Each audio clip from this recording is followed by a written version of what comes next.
Okay, so this is a pot that I found at the thrift store.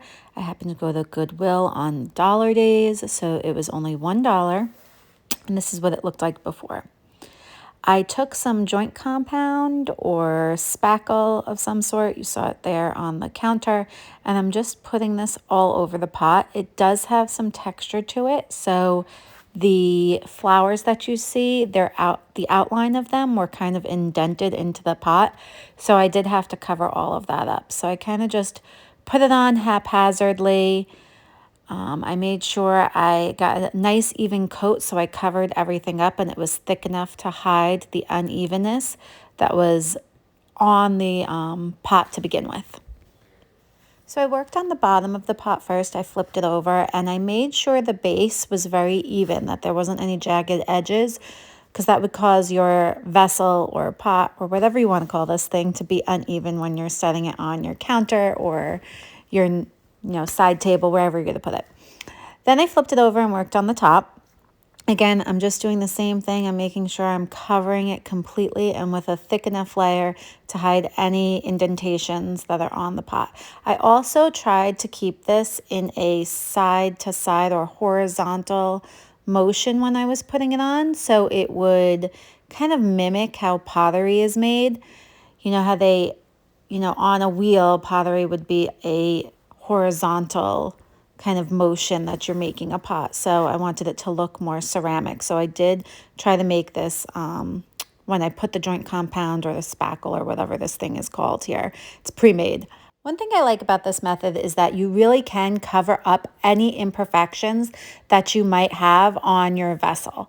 So when you're finding things at the thrift store or a garage sale or Facebook marketplace, wherever you might find something that you want to turn into an aged vessel or an aged vessel dupe, you can cover up anything using this joint compound or spackle, or there's also methods using actual concrete. I think those might be a little bit more difficult, even though people use them all the time. I just wasn't going to mix concrete for this project. One thing I would have done differently was put on a pair of like latex gloves so my hands weren't covered in this stuff. I think it still would have worked fine with that type of glove on. And my hands wouldn't have been so gloopy. It did get under my nails and stuff. But other than that, I think that this was super easy. It did take a little bit of time to dry, which you can buy instead of the kind I'm using here. This was just what I had on hand, but you can buy the kind that goes on pink and dries to white, so you'll know exactly when it's dry. I did leave this overnight, so it was completely dry the next day before I painted it. But if you wanted to speed up the process, I suppose you could put it in front of like a hair dryer and blow dry it, or leave it outside in the sun if it's hot out. I think that would probably speed up the drying time. But it really didn't take that long. I mean, any project that you're going to do that involves putting some kind of spackle or concrete or covering any sort of vessel is going to take a little bit of time. Here you can see I'm putting it up on the top on that ridge too. I did want to make it a little bit thicker and kind of smooth out the harshness of that line there. So I did put it at the top, right around the rim. I kind of, filled it in a little bit. After I got enough on there, you're going to see I'm now pressing it all in.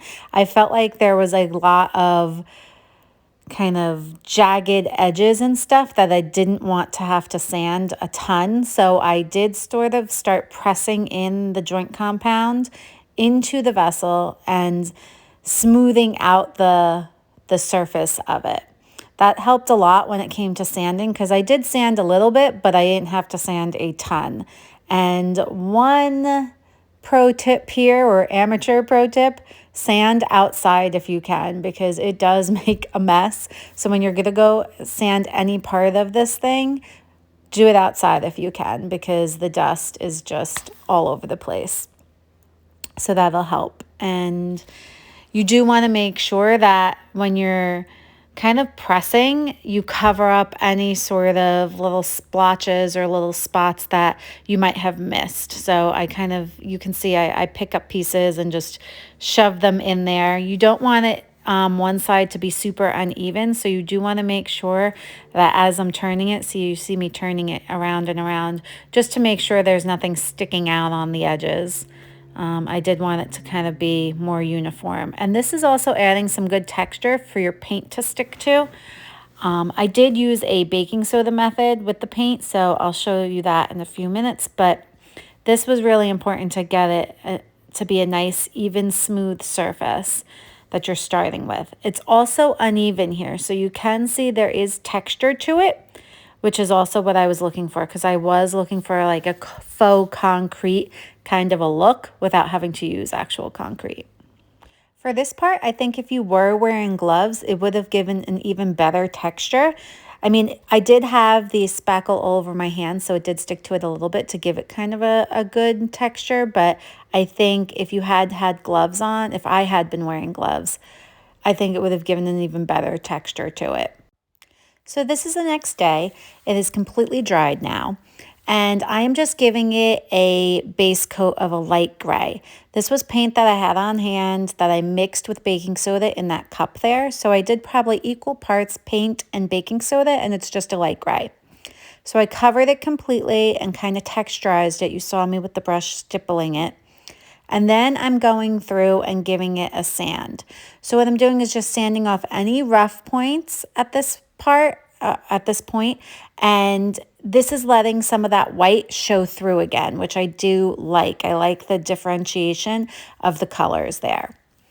Then I'm going to go through, after I sanded off a little bit of that gray, I'm going to go through with a darker gray. So I just used a darker gray color. You could see it's not completely blended. I have some black splotches there. And again, I just added baking soda to this, so it gives it a very matte finish. I used I believe this was a satin finish paint. It's just a wall paint.